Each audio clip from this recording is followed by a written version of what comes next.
Hello दोस्तों, मराठा साम्राज्य की संपूर्ण जानकारी ट्रिक्स के माध्यम से। और ट्रिक्स है ये, शीश ने राजा से सीसा की विश्वबाजी में बलमा और नर्स बना। ध्यान रखना दोस्तों, ये ट्रिक्स है। शीश ने राजा से सीसा की विश्वबाजी में बलमा और नर्स बना। शीश से हो जाएगा शिवाजी। देखिए यह स है तो सिर्फ संभाजी।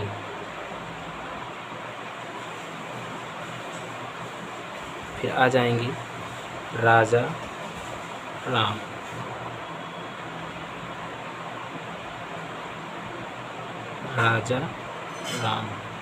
फिर आ जाएंगे यहाँ पे शिवाजी सेकेंड। फिर आ जाएंगे शाह है तो ये हो जाएंगे शाहू जी। ठीक है। और फिर ये आएगा विश्व। दोस्तों ये थोड़ा सा स्पेस लेंगे तो यहाँ से शुरू करेंगे। तो आ गए हम विश्व से।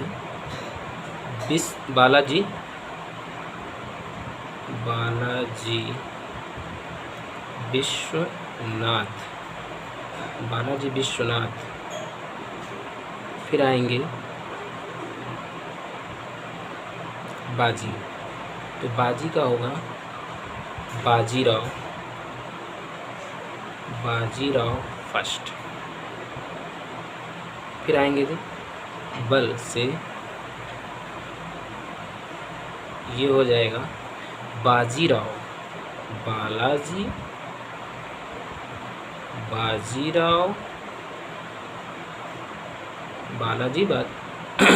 बाजीराव। इसके बाद आ जाएंगे माँ से हो जाएगा माधव राव। ठीक दोस्तों, अब ये हो जाएगा ना, ये हो जाएंगे नारायण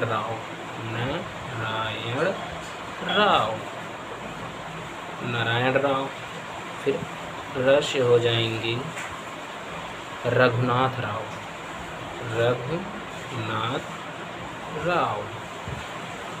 फिर हो जाएंगे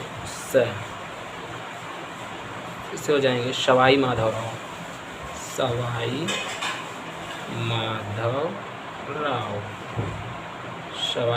राव हो जाएंगे। बस देखिए मोस्ट इम्पोर्टेंट है ये, बाजीराव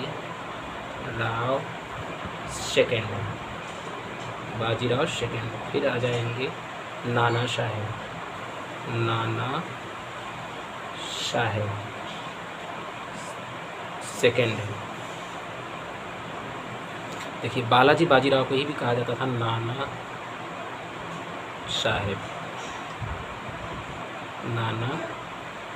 साहेब देखो फर्स्ट। ठीक है, ये रहा। और ये देखिए ट्रिक्स है, शीश ने राजा से सीसा की विश्वबाजी में बलमा और नर्स बना। तो शिवा यहाँ से इतना जितना लेकर के ये सब उपाधि लिए छत्रपति का, छत्रपति बने। और यहाँ से बालाजी विश्वनाथ से लेकर जितने बने सब पेशवा बने। क्या बने? पेशवा बने। तो ये ध्यान रखेंगे। और उसके बाद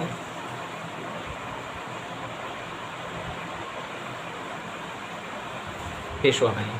तो शिवाजी संस्थापक रहे, ध्यान रखेंगे। मराठा साम्राज्य के संस्थापक ये रहे 1627 से 1680 तक। फिर आए संभाजी का कार्यकाल रहा 1680 से 89 तक। ठीक है, राजा राम का कार्यकाल रहा 1689 से 1700। फिर शिवाजी सेकंड का कार्यकाल रहा 1700 से 1707 तक रहा। उसके बाद साहू जी हैं, साहू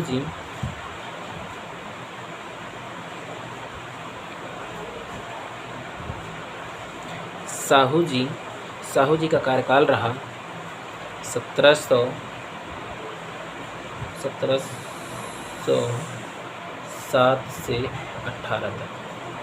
ये रहा छत्रपति युग था ये। साहू जी ये अंतिम छत्रपति और ये प्रथम छत्रपति। ठीक है दोस्तों, उसके बाद दोस्तों फिर ये हैं खास बातें। नाना साहब जो सेकंड है ये गद्दी पे नहीं बैठे, ये कानपुर की क्रांति में भाग लिए थे। कानपुर की क्रांति 1857 में, 1857 क्रांति कानपुर से भाग लिया था। फिर बाजीराव सेकंड ये हमारे अंतिम पेशवा हैं, अंतिम पेशवा हैं। तो इनका कार्यकाल इतना रहा। और फिर उसके बाद आ जाते हैं बालाजी विश्वनाथ आ जाते हैं। ये आते हैं, ये बहुत इंपॉर्टेंट है। ये प्रथम पेशवा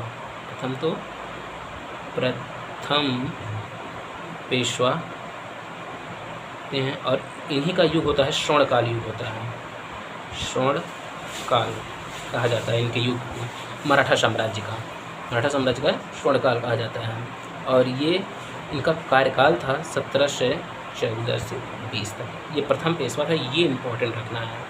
ठीक है, उसके बाद आते हैं बाजीराव सेकंड। ये थे 1720 से बने 40 तक, 1740 तक बने। ये योग्य सेनापति थे,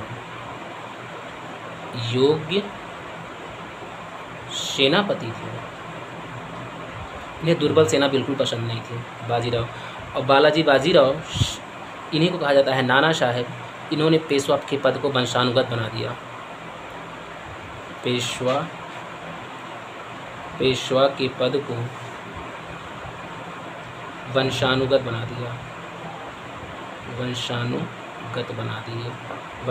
बना दिए। और इनका शासन जो था 1740 से 61 था, 1740 से 61 के बीच में था। फिर इसके बाद आ जाता, इन्हीं के समय में हो जाता है अष्टपद प्रधान जो है वो शून्य हो जाता है, मतलब कि समाप्त हो जाता है, क्षीण हो जाता है। माधवराव जो हैं ये हमारे पेंशन भोगी बना दिया जाता है। ये पेंशन भोगी बना दिया जाता है। इनका शासनकाल था 1761 से 72 के, 1764 से 72 के बीच में। फिर आ जाते हैं नारायण राव। इसके बाद नारायण राव का शासनकाल होता है 1772 से 74 के बीच में। फिर उसके बाद रघुनाथ आते हैं, ये अल्पकाल के लिए होते हैं, फिर आते हैं सवाई माधवराव 1774 से 1774 से 75 के बीच, 1774 से 95। फिर आते हैं बाजीराव 1795 से 1796 से 1818 ये अंतिम पेशवा रहते हैं, और नाना साहब जो हैं ये कानपुर से भाग लेते हैं। ये हमारा रहा प्रमुख जो साम्राज्य है और मराठा साम्राज्य है, और जितने इनके शासक हुए हैं, जितना इनका कार्यकाल है, ये है। उनके खास पॉइंट मैं बता दे रहा हूँ। नाना साहब ने ये कानपुर की क्रांति में भाग लिए थे, कानपुर की क्रांति में 1857 में। बाजीराव सेकंड अंतिम पेशवा हुए हैं। उसके बाद कुछ थोड़ा सा और इम्पोर्टेंट चीज़ें ये हैं,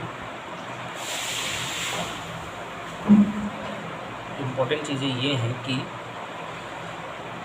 छत्रपति शिवाजी, इनकी जो पद थी, ये इनके गुरु थे, जो गुरु थे, इनके गुरु थे कोंडदेव थे, कोंडदेव। और इनके आध्यात्मिक गुरु ये थे रामदास। ये ध्यान रखना है। और इनकी जो प्रथा थी अष्टप्रधान थी।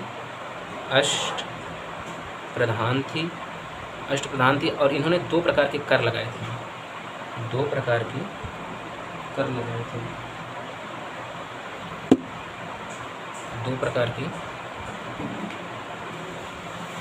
शिवाजी ने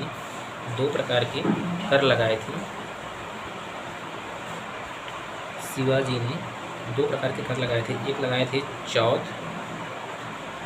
एक लगाए थे सरदेशमुखी। चौथ और सरदेशमुखी। चौथ का होता था जैसे ये मराठा साम्राज्य हुआ, ये मराठा साम्राज्य है, मराठा साम्राज्य। तो जो इसके आसपास के राष्ट्र स्टेट होते थे, ये इनसे लेते थे ये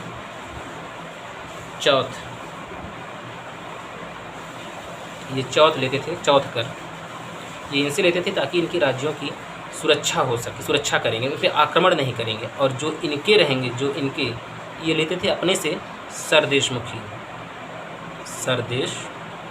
कर ये लेते थे सरदेशमुखी लेते थे अपने राज्यों से। तो मतलब जो बाहर के राज्यों से सुरक्षा करनी होती थी तो चौथ लेते थे, और जो खुद के लिए ना तो सरदेशमुखी होता था। ये इनके 2 कर थे। उसके बाद इनकी जो मेन कुछ खास घटनाएं हैं,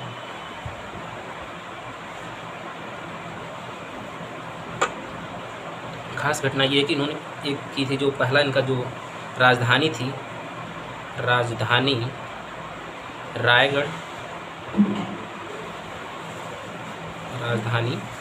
है। और इन्होंने कब मतलब अब राज्याभिषेक करवाया था तो 1774 में करवाए थे ये राज्याभिषेक, इन्होंने करवाया था 1774 में। और 1674 में 1674 में इन्होंने राज्याभिषेक करवाया था। और कौन किया था? काशी के विद्वान थे, काशी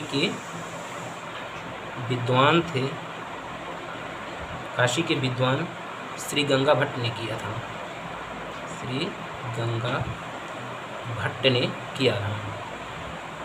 और इन्होंने एक संधि की थी, पुरंदर की संधि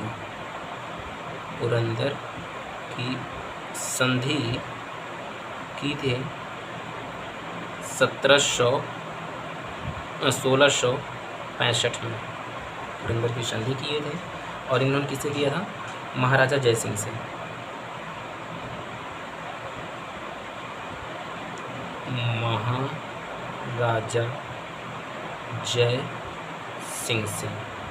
महाराजा जयसिंह से इन्होंने संधि की थी। और इनके समकालीन थे, शिवाजी के समकालीन थे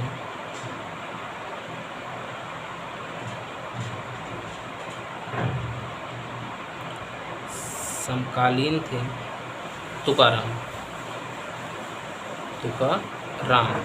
इनके समकालीन थे, ये ध्यान रखना है। और इनकी मृत्यु जो है 1680 में हो गई थी। इनकी मृत्यु जो है 1680 में हो गई थी। और इन्होंने शिवाजी को औरंगजेब ने जयपुर भवन में कैद किया था। जयपुर भवन में कैद किया था। इनको कहाँ कैद किया था राजा? बहुत सवाल पूछता है। तो कैद किया था और कितने सन में? 1666 में। 1666 में, याद रखना है। ये थे हमारे शिवाजी के कुछ, और इनकी जो कर की व्यवस्था थी 33% थी, बाद में बढ़ाकर 40% कर दी गई थी। बाद में कुल उपज कर का कुल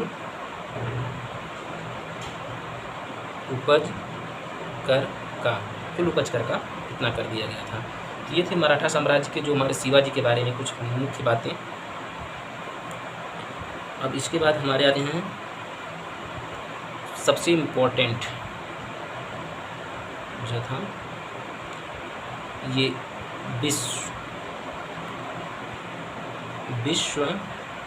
बालाजी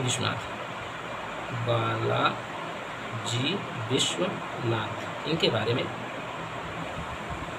तो ये जो है मोस्ट इम्पॉर्टेंट क्वेश्चन इनका ये बनता है कि इनका जो है मराठा साम्राज्य का ना सेकंड स्वर्णकाल कहा जाता है। मतलब कि एक बार शिवाजी के समय में, फिर इनका स्वर्णकाल। और प्रथम पेशवा बनते हैं, और इनकी खास बात ये थी।